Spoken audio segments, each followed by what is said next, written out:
And this is our 2024 Promaster Super High Roof.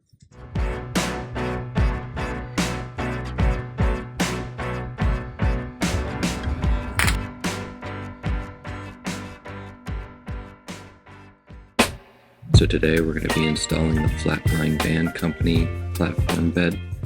We wanted the ability to have a platform bed, all space underneath for the bikes. We want to fit at least 2 mountain bikes, maybe all 4, 2 mountain, 2 gravel. You could DIY this for sure. It's more expensive probably for the kit versus DIY, but you know, who cares? You're supporting a small company. It's hopefully going to be a sweet bed. You could easily have put a ledger board here once you frame it out. Buy those cheap IKEA rails across.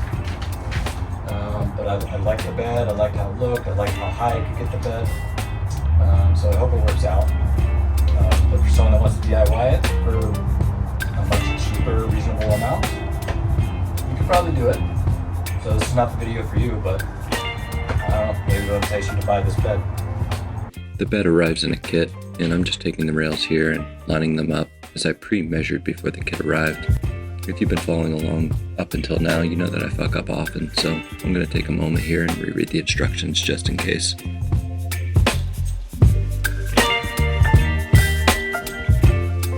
So the original plan was to use the kit's self-tapping screws, but I already bought an air compressor, so I thought it would just be easier to use the air compressor with a pneumatic Rivet Gun and just make everything a little more sturdy. But after going through the parts list, I realized that I didn't have the correct size of Rivnuts.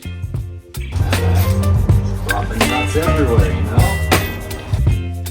So I thoroughly reread the instructions, and I went back and forth with myself on whether I should just use the self-tapping screws or order the Rivnuts and do it. I ultimately decided the Rivnuts was going to be a little extra work, and for the sake of time and trying to get all these projects done, I would just use the self-tapping screws.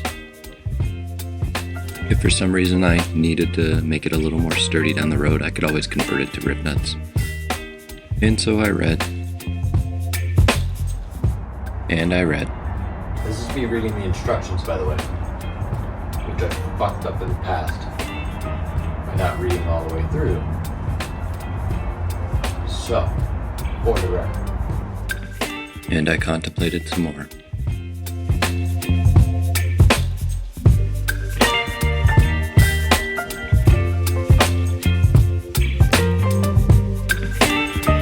Hours later. And for all you contemplating on building a van, whatever time you set aside to do a project, double it, maybe even triple it, because it takes way longer than what you think it should.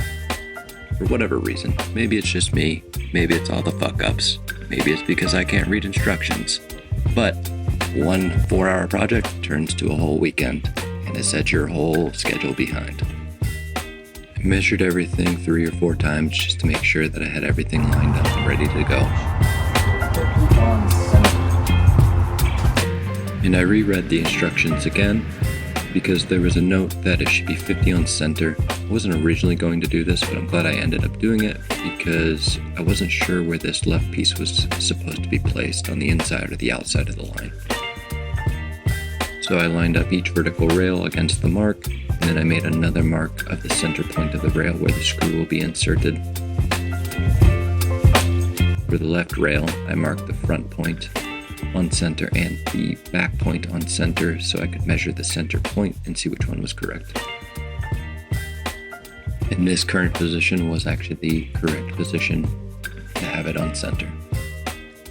From there, you just line up your vertical rails. I'm marking off where to drill the holes.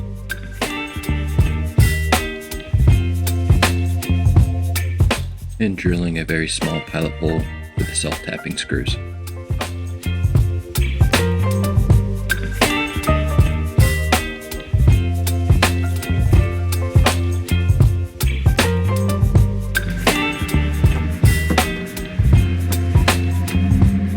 After your pilot holes are drilled, you can start working on the self-tapping screws. I didn't have the right fit for the impact driver, so I thought I could get the job done with a socket wrench, and I was wrong. You definitely need an impact driver. So I went to the hardware store, just like every project. And this is probably why every project takes at least double the amount of time that you think you need, because you have to run to the hardware store every time. 4 hours later. Alright, back to action. Back to this hardware. Bought the wrong driver set. Thought it was freedom units. It's metric.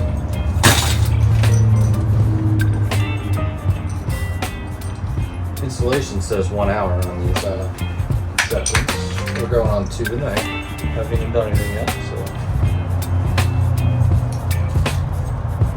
that's fun. You know, after doing a job with the wrong tool, you're really putting in a lot of effort, and then ultimately just doing a job with the right tool later just makes you feel like an idiot. I'm all for improv, I'm all for going cheap, but sometimes you just need the correct tool.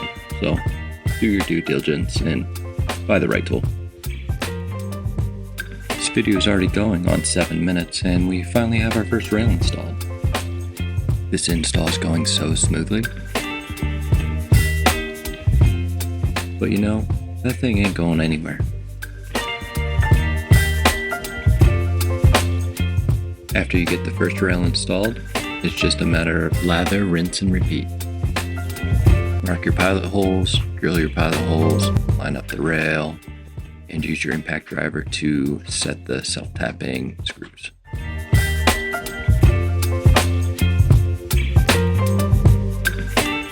Once you have all the self-tapping screws in there, you give it the old shake test. There's an extra set of hands when you really need one. After a struggle, I finally figured it out. Just can't tighten the screws. You can always impact drive them later. And after you get that installed, you can turn your attention to the other side, but not before one more shake test, just for the fun of it.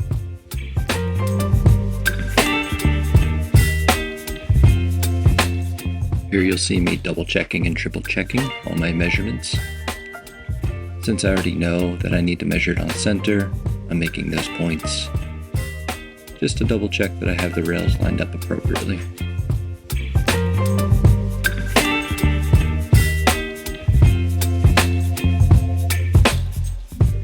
Mark your holes, drill your holes, place your rail, set the screws.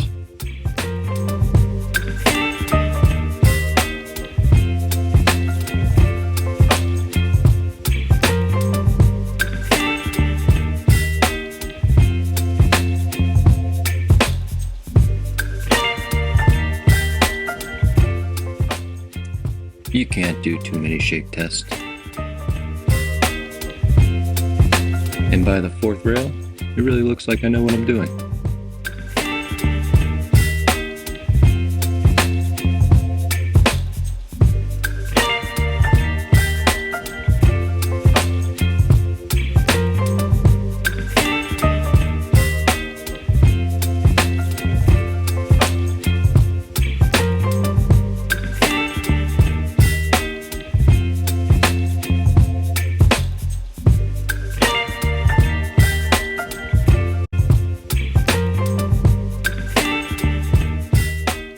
And from there, you can install your next platform support. And give it the old shake test. Now, what the hell? Put some weight through it. The only thing left to do is to install the platform portion of the bed. And this really turned into don't put a square thing in the round hole. I fought with it for a little bit to try and figure it out, but eventually just slid right in.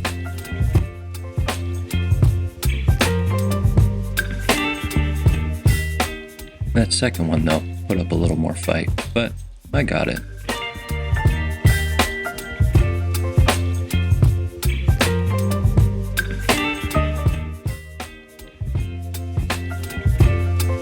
After that, it's the final 4 screws to secure the platform to the frame.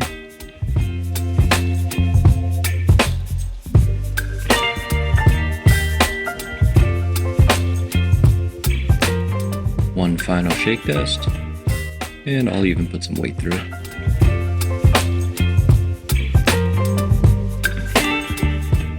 But really, you don't know until you just go for it. So I did. And pleasantly to my surprise, it held my weight.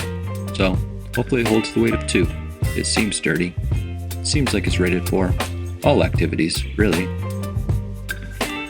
And after the project was done and I was cleaning up, those extra pair of hands that I was telling you about earlier, they finally showed up. But she seems happy. That looks good. That's nice. Oh man. Our bike's in your